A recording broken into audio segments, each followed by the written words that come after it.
தாவேக தலைவர் விஜய் இன்னைக்கு டெல்லியில் இருக்கக்கூடிய சிபிஐ அலுவலகத்தில் ஆஜராகியிருக்காரு. இதை பற்றி முழுமையாக விவாதிப்பதற்காக மூத்த செய்தியாளர் லோகநாதன் நம்மளோட இணைந்திருக்கிறார். வணக்கம். வணக்கம். இன்னைக்கு சிபிஐயில் விஜய் ஆஜராகியிருக்காரு. எல்லாரும் கை காமிச்சிட்டு விஜயை கை காமிச்சிட்டு வந்துட்டாங்க. விஜய் இதை எப்படி கையாளுவார்? ஒரு 100 கொஸ்டின்ஸ் அவர்கிட்ட கேட்குறதா சொல்லி பிளான் பண்ணி கேட்டிருப்பாங்கன்னு நினைக்கிறேன். அதுவும் அதை எழுத்துப்பூர்வமாக பதிவு செய்வாங்க ஒரு விசாரணையில். இந்த ப்ரொசீடன்ஸை கண்டிப்பாக சிபிஐ அதிகாரிகள் செய்வாங்க. இது வழக்கமான ஒரு நடவடிக்கை தான். இப்போ விஜய்க்கு என்ன சவால்? ஜனநாயகன் படம் வெளியே வருமா வராதா? அதுக்கு ஒரு அழுத்தம் கொடுத்து தான் இப்போ அங்கே வர வச்சிருக்காங்க. அடுத்த அரசியல் களத்தில் விஜய் எப்படி பயணிக்க போறாரு? தொடர்ந்து இந்த என்டிஏ கூட்டணியோட சேர்ந்து பயணிப்பாரா இல்லை தனித்து செயல்படுவாரா? அதுன்ற கொஸ்டின் ஒரு மிகப்பெரிய கொஸ்டின். கண்டிப்பாக அவர் தனித்து தான் செயல்படுவார்.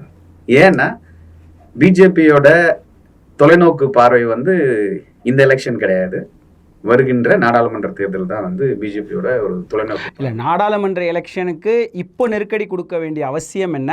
அது சட்டமன்ற தேர்தலுக்கான நெருக்கடி அப்படின்றதான் பார்க்குறோம் எல்லாரும் சொல்கிறாங்க. அது நீங்கள் எல்லாரும் அப்படி தான் சொல்லுவாங்க. பட் அது உண்மை இல்லை. இது நாடாளுமன்ற தேர்தலுக்கான ஒரு முன்னெச்சரிக்கை நடவடிக்கை. விஜய் கிட்ட வாப்பா சைனை போட்டு கிளம்பு. இது யார் பண்ணுறதுன்னா அமித்ஷா அப்பட்டமாக தெரியுது மிரட்டப்படுகிறார். அமித்ஷாவால் விஜய் மிரட்டப்பட்டிருக்காரு. உடனே வா சைனை போட்டு கிளம்பு. இதுதான் இன்னைக்கு நடக்க போகுது. அதுதான் உண்மை. இல்லை, மத்திய அரசை பொறுத்தளவு அது மோடியாக இருந்தாலும் சரி, பிரதமர் அமித்ஷாவாக இருந்தாலும் சரி, இவங்க ரெண்டு பேருனுடைய ஆட்டம் என்பது எல்லாரையுமே ஆட்டி படைக்குது. இது விஜய்க்கும் பொருந்தும் அப்படின்னு பார்க்கலாமா? கண்டிப்பாக விஜய்க்கு பொருந்தும். விஜய் மட்டும் என்ன, என் கெஜ்ரிவால் இவங்க பண்ணாத சிலுமிசமா அரெஸ்ட் பண்ணலையா? ஆட்சியை போக வைக்கலையா? இவ்வளோ நாள் டெல்லியில் அதிகமாக ஆண்டது யார்? காங்கிரஸும் கெஜ்ரிவாலும் தான். அதை தூக்கி போட்டு ஒரு முதலமைச்சரை கொண்டு வந்திருக்காங்கன்னா அப்போ எவ்வளோ மாஸ்டர் மைண்ட் அங்கே ஒர்க் பண்ணியிருக்கு. தமிழகத்தை பொறுத்தளவு மாஸ்டர் மைண்டு எப்போவுமே பலிக்காது அப்படின்றது தானே இது வரைக்கும் ஹிஸ்ட்ரி. அதுதான் மாற்றணும். அவங்களுடைய கொள்கை இப்போ ஆளும், அதாவது குறிப்பாக சொல்லணும்னா இப்போ ஆட்சி பிடிக்கணும்னு சொல்லி எதிர்பார்க்கல. எதிர்கட்சியாக பலமாக ஒரு என்டிஏ கூட்டணியை உருவாக்கி என்டிஏ கூட்டணி தான் எதிர்கட்சி அப்படின்ற ஒரு பிம்பத்தை இங்கே கட்டமைக்கிறாங்க. அதுதான் இங்கே மிகப்பெரிய ஒரு சவாலாக இருக்க போகுது. அதுக்கு பலிகடா எடப்பாடி பழனிசாமி தான், அதிமுக தான். இல்லை, 3 நாட்கள் தொடர்ச்சியாக எடப்பாடி இவர் அமித்ஷாவை சந்திக்கவே இல்லை. அடுத்த 24 மணி நேரத்தில் டெல்லியில் போய் சந்திக்க வேண்டிய அவசியம் என்ன? 60 பேர் கொண்ட ஒரு லிஸ்ட்டை தூக்கி போட்டு போனதாக பரவலாக தகவல்கள் வெளியாகிருக்கு. அதை நீங்கள் எப்படி பார்க்குறீங்க? 60 பேர் கொண்ட லிஸ்ட்டை அமித்ஷா இந்தாப்பா தூக்கி வச்சுக்கோ, இதை போய் உங்ககிட்ட போய் சொல்லு, இது நாங்கள் சொல்கிறது தான், நீ கொடுக்குறதெல்லாம் நாங்கள் வாங்க முடியாது, நான் சொல்கிறத மட்டும் நீ கேளு அப்படின்ற மிரட்டப்பட்டிருக்கிறார். எடப்பாடி ஒரு ஸ்மார்ட் மூவ் பண்ணார். அமித்ஷாவை பார்க்க கூடாது அப்படின்னு சொல்லிட்டு ஒரு ஸ்மார்ட் மூவ் பண்ணார். பட் ஜெண்டா அவருடைய வேலையை காமிச்சிட்டாப்புல. வேலுமணியை கூப்பிட்டு 2 நாள் மிரட்டி ஓடி போய் அடுத்த 24 மணி நேரத்துக்குள்ள டெல்லி என்னை பார்க்க சொல்லுன்னு சொல்லிட்டு கோவமாக தான் பேசிட்டு போயிருந்ததா நமக்கு தெரிஞ்ச சோர்ஸ்லாம் சொல்கிறாங்க. இதுதான் நடந்திருக்கு, இதுதான் உண்மை. அதே அடுத்த 24 மணி நேரத்தில் தலைவன் துண்டை காணா துணையை காணான்னு இழுத்து கட்டிட்டு ஓடினார்ல டெல்லிக்கு. டெல்லியில் போயிட்டு அமித்ஷாவுடைய வீட்டில் போய் பார்த்துட்டு வந்திருக்காரு. அப்போது நான் சொல்கிறத நீ கேளு, இல்லைன்னா பழைய கேஸ்லாம் தட்டி எடுக்கப்புறம் உன்னை முடிச்சு விட்ருவாங்க. இப்போது இவருக்கு கட்சியா ஆட்சியா 2 விஷயம் இருக்குது. எனக்கு கட்சியும் வேணும் ஆட்சியும் வேணும்னா நான் சொல்கிறத நீ கேளு.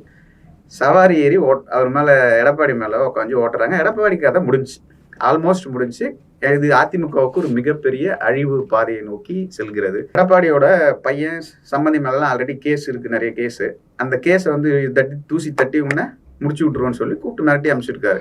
அதாவது ஒரு ஊழல் நடக்குது அப்படின்னா அதை வெளியே கொண்டு வரணும், இல்லை அந்த ஆட்சியை அகற்றுவதற்கு அது மிகப்பெரிய ஒரு ஆயுதமாக இருக்கும்.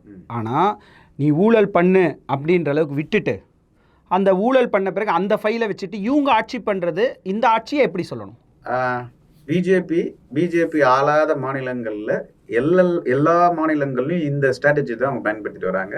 அங்கே ஒன்றுமே இல்லைன்னா கூட பிஜேபி அங்கே இருக்கிற ஒரு கட்சி மீது சவாரி செஞ்சு இவங்களுடைய பலத்தை நிரூபிக்கிறதுக்கு பார்ப்பாங்க ஃபர்ஸ்ட். அதுக்கப்புறம் தான் அவங்க ஆட்சிக்குள்ளே வர்றதுக்கான வழிமுறையை ஒரு லாங் டேர்ம் பீரியடாக தொலைநோக்கு திட்டமாக வச்சு செயல்படுவாங்க.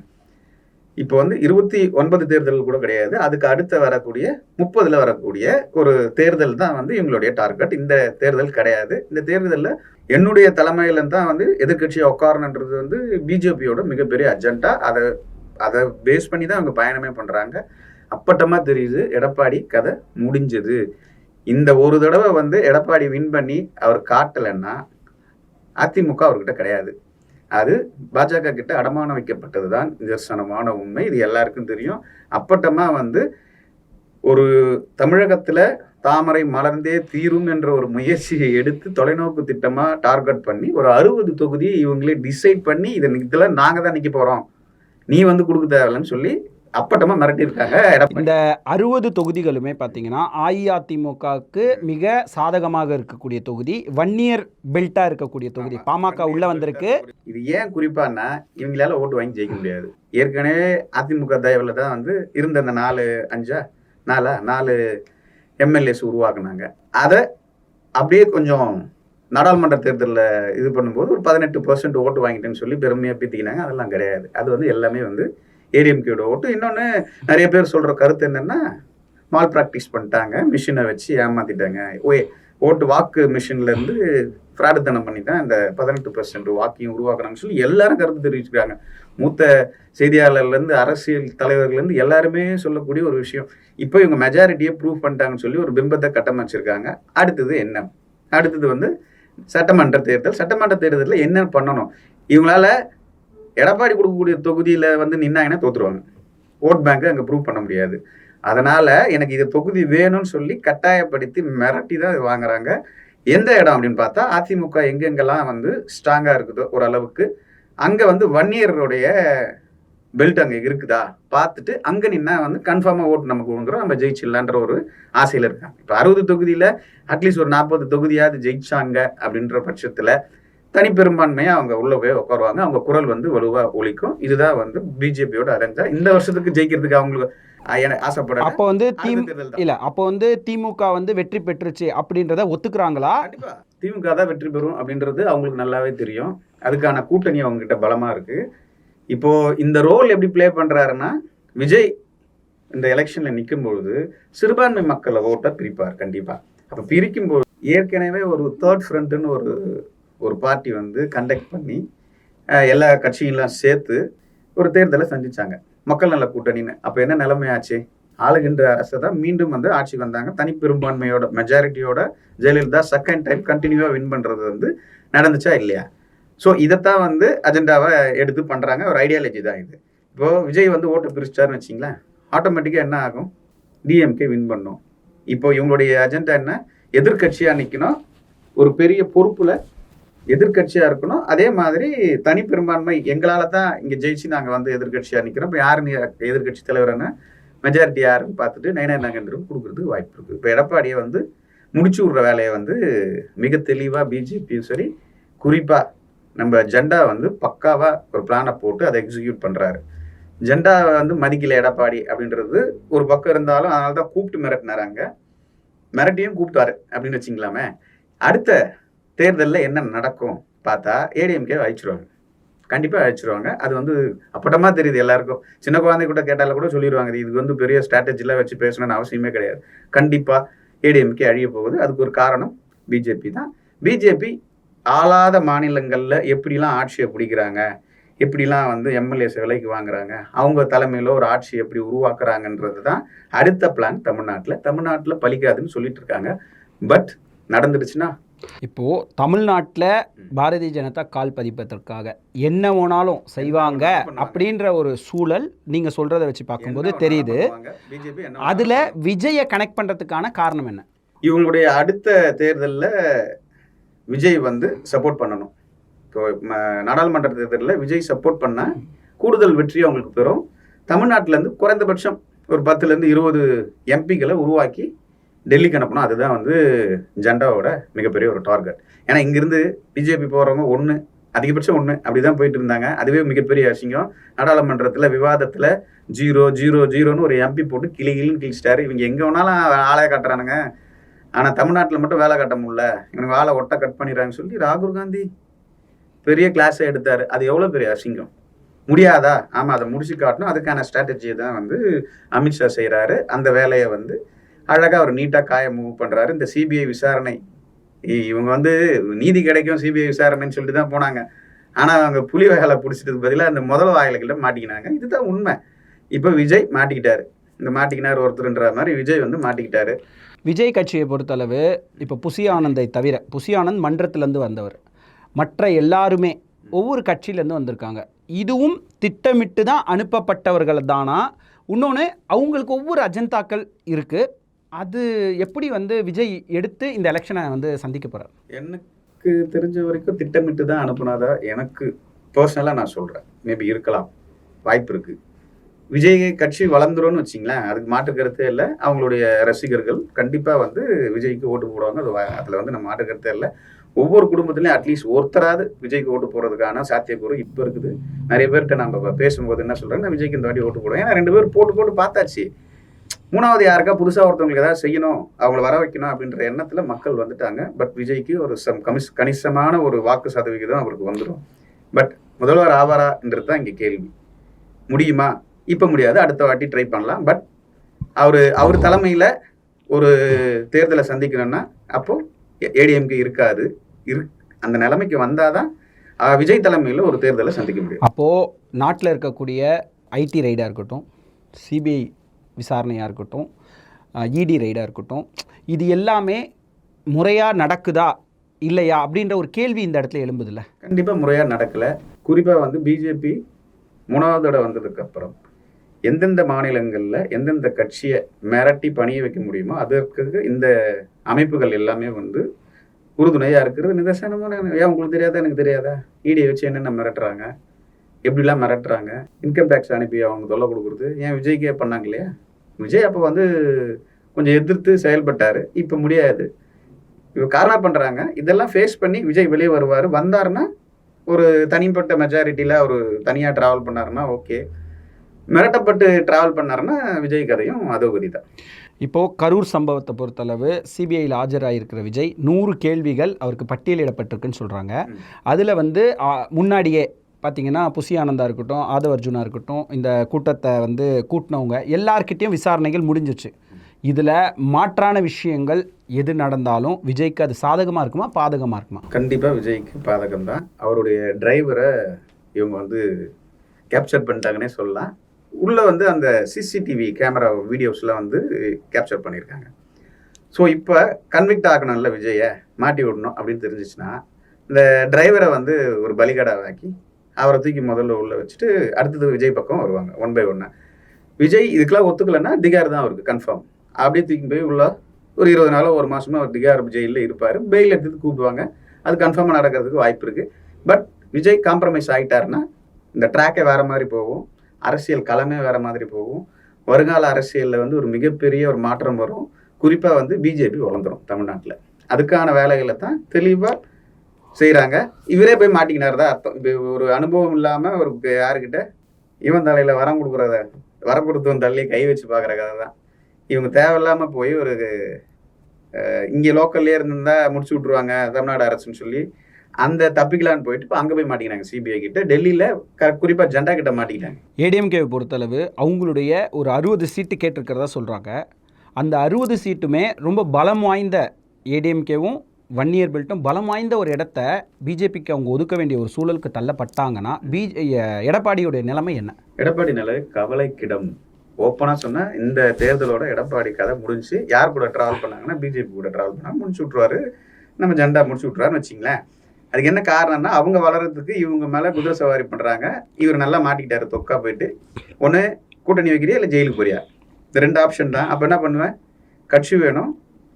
எடப்பாடி ஜெயிலுக்கு போனார்னா கட்சியை வேற ஒருத்தவங்க தூக்கிடுவாங்க. இதான் நடக்க போகுது, இதான் உண்மை. வெயிட்டிங்கில் இருக்காங்க. எடப்பாடி தான் இழுத்து பிடிச்சி வச்சுக்கிறாரு எல்லாரையும். இல்லைனா என்றைக்கே வந்து கட்சி வந்து எடப்பாடி கையை விட்டு போயிருன்னு வச்சுங்களேன். இது ஒரு பக்கம் இருந்தாலும் இப்போ எப்படி இங்கே கால் ஊன்றது அப்படின்ற ஒரு விஷயம் வந்து பார்க்கலாம். இந்த 60 தொகுதியை வந்து எங்கெங்கே கொடுத்துருக்காங்கன்னு முதல்ல நம்ம பார்ப்போம். இந்த தொகுதியில் யார் யாரெல்லாம் ஸ்ட்ராங்கு அப்படின்னு பார்த்தா திருத்தணி, ஆவடி, அம்பத்தூர், திருவள்ளூர் டிஸ்ட்ரிக்டில் பெஞ்சமின் ஸ்ட்ராங்கு. அந்த பக்கம் அந்த அவர் ஸ்ட்ராங்குன்றதாலையும் அங்கே ஏடிஎம்கே ஓட்ஸும் இருக்குது. ஆமாம், குறிப்பாக சொல்லணும்னா பாமக ஓட்டும் இருக்குது. அங்கே இந்த பட்டியலின மக்கள் தவிர்த்து அதிகமாக இருக்கிறது பாமக. அதில் வந்து கொஞ்சம் ஸ்ட்ராங்கு. இப்போ மிரட்டப்பட்டு தான் வந்து அன்புமணியோட ஒரே நாளில் கூட்டணி ஃபிக்ஸ் பண்ணுறாங்க. உடனே ஒரு ப்ரெஸ் மீட்டு கூப்பிட்டு நாங்கள் கூட்டணிக்கு வந்துட்டோம் பாருங்க அப்படின்னு. எதனாலன்னா வன்னியர் ஓட்டு வேணும். இப்போ வன்னியர் ஓட்டை வச்சு தான் ஜெயிக்கிறதுக்கு ஒரு பிளானை போடுறாங்கன்னு வச்சுக்க. ஏடிஎம்கே ஒரு ஓட் பேங்க் இருக்குது, 1 இயரோட பெல்ட் இருக்கிறதால அந்த ஜெயிச்சிருவாங்கன்ற ஒரு நம்பிக்கை. யார் ஜெயிக்கணுன்றது தானே இப்போ மேட்ரு, பிஜேபி ஜெயிக்கணும். அப்போ கொடுத்துருக்கிறது எல்லாமே வந்து அந்த பாமகவுடைய அந்த பெல்ட்டை சரௌண்டிங்லேயும் ஏடிஎம்கேவுடைய மிகப்பெரிய ஒரு விஷயம். குறிப்பாக சொல்லணும்னா திருத்தணி, ஆவடி, அம்பத்தூர், இந்த பக்கம் வந்து ஆர்பரில் ஜெயின்ஸ் அதிகமாக இருப்பாங்க. அவங்கள வச்சு எப்படியாச்சும் ஜெயிச்சிடலான்றது ஒரு பிளான். ஏற்கனவே வந்து நல்ல ஓட்டு லீடிங்கில் வந்துச்சு. ஏன்னா இவர் இந்த வினோத் நிற்கும்பொழுது அப்போ வந்து சேகர் பாபு ஜெயிச்சார். கம்மி ஓட்டு தான், மேபி வின் பண்ணியிருக்கலாம். அந்த மாதிரி ஒரு சூழ்நிலைக்கு அந்த இருந்துச்சு. 1000 விளக்கு, மயிலாப்பூர், அதில் வந்து இந்துத்துவா குரூப் இருக்கிற அந்த குரூப் இருக்கிற ஏரியாஸ்லாம் வந்து கேட்க கொடுக்குறாங்க. விருதுநகர், தாம்பரம், திருப்பூர், உத்திரமேரூர், இந்த இடங்கள்லாம் கொஞ்சம் 1 இயர்ஸ் கொஞ்சம் அதிகமாக இருக்கக்கூடிய இடம். ஏடிஎம்கே கொஞ்சம் ஸ்ட்ராங்காக இருக்கக்கூடிய இடம். அப்படியே போனோம்னா காஞ்சிபுரம், திருவண்ணாமலை, திருக்கோயிலூர், ஈரோடு ஈஸ்ட்டு, முடக்குறிச்சி, தாராபுரம், உதகமண்டலம், திருப்பூர் ஃபுல்லாக அவங்க எடுத்துக்கிட்டாங்க. மொத்தமாக சவுத்து நார்த்து எல்லாத்தையும் நாங்கள் பார்த்துக்கிறோம்பா, நாங்கள் ஜெயிச்சிருவோம் அப்படின்ற தொழில் ரீதியான இருக்கக்கூடிய சவால்கள் எல்லாத்தையும் நாங்களே பார்த்துக்கிறோம். நாங்கள் ஏதாவது திடீர்னு ஒரு அனௌன்ஸ்மெண்ட் ஒன்று வரோம், தொழில் ரீதியாக நாங்கள் உங்களுக்கு ஹெல்ப் பண்ணுறோன்னே மொத்த ஓட்டு போட்டுருவோன்ற ஒரு நம்பிக்கையில் அப்படி இருக்காங்க.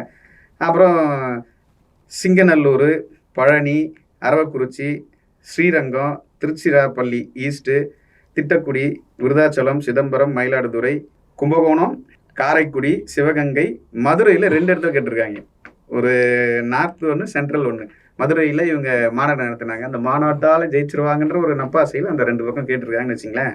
ராஜபாளையம், ஸ்ரீவில்லிபுத்தூர், விருதுநகர், திருச்சி, ராமநாதபுரம், திருச்செந்தூர், கோவில்பட்டி, திருநெல்வேலி, நாகர்கோயில், குளச்சல், விலவங்கோடு, இதெல்லாம் வந்து அதிமுக கோட்டையாக இருக்கக்கூடிய இடங்கள் கூட சொல்லலாம் வச்சிங்களேன். அங்கே வந்து அதிமுக கூட ஓட் பேங்க் இருக்குது, அதே போல் பாமக ஓட் பேங்க் இருக்குது. இந்த 2த்தையும் சேர்த்து நம்மளுடைய கொஞ்சம் ஓட்டு எதனா கிடச்சிச்சின்னா நம்ம ஜெயிச்சிருவோம்.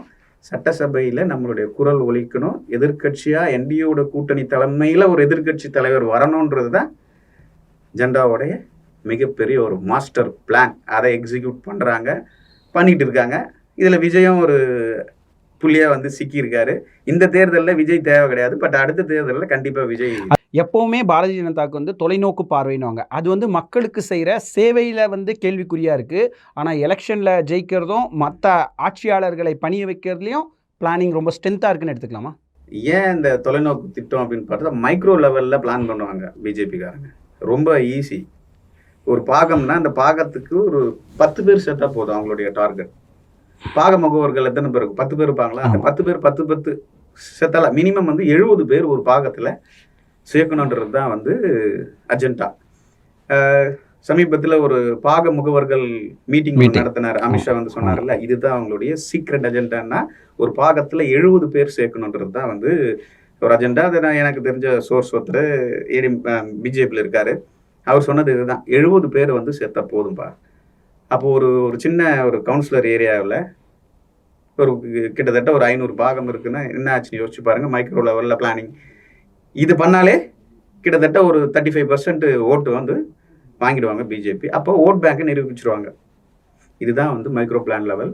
இது வந்து long term process, short term process கிடையாது. இப்போ ஜெயிக்கக்கூடாது, அது பிரச்சனையே கிடையாது. இப்போ ஜெயிக்கிறோமா தோக்குறோமா அது மேட்டரே கிடையாது. எனக்கு அடுத்த தேர்தலில் நாங்கள் வின் பண்ணணும், கண்டினியூவாக வந்து இந்தியாவை ஆளணுன்றது தான் வந்து பிஜேபியினுடைய மிகப்பெரிய அஜெண்டா பிளானிங். அதை வந்து பக்காவாக எக்ஸிக்யூட் பண்ணி யார் யாரை தூக்கணுமோ, எந்தெந்த கட்சியை மிரட்டணுமோ மிரட்டி அவங்களை பிடிச்சி வச்சு பக்காவான ஒரு பிளானை போட்டு எக்ஸிக்யூட் பண்ணிட்டு வராங்க. 3rd டைமாக வந்துட்டாங்கல்ல. திமுக வந்து கடுமையாக விமர்சிக்குது. அதாவது வந்து அசத்த முடியாத அளவுக்கு திமுக வந்து தொடர்ந்து பாரதிய ஜனதாவை கடுமையான விமர்சனங்கள், மத்திய அரசு மாநில அரசுக்கு எதுவுமே பண்ணலைன்னு சொல்கிறாங்க, எல்லாமே சொல்கிறாங்க. ஆனால் திமுகவை அசைக்கிறதுக்கான வேலையா, திமுகவை ஜெயிக்க வைக்கிறதுக்கான வேலையா இது? இது வந்து திமுகவை அழிக்கணும் ஜெயிக்க வைக்கணும் அப்படிலாம் ஒரு விஷயமே கிடையாது. இன்றைக்கி முடியாது. அது அமித்ஷாவுக்கு நல்லாவே தெரியும். இந்த எலெக்ஷனில் திமுகவை வின் பண்ண முடியாதுன்னு நல்லாவே தெரியும். அடுத்த எலெக்ஷன் தான் அவங்களுடைய டார்கெட். அதை நோக்கி தான் பயணிக்கிறாங்க. இப்போ அடுத்தது எம்பி எலெக்ஷன் தான் மெயின் டார்கெட். அதை வந்து அச்சீவ் பண்ணுறாங்கன்னு வச்சிங்களேன். கூட்டணியில் எல்லாம் சேர்த்துக்கு ஏதோ ஒன்றாலும் பண்ணுவாங்க.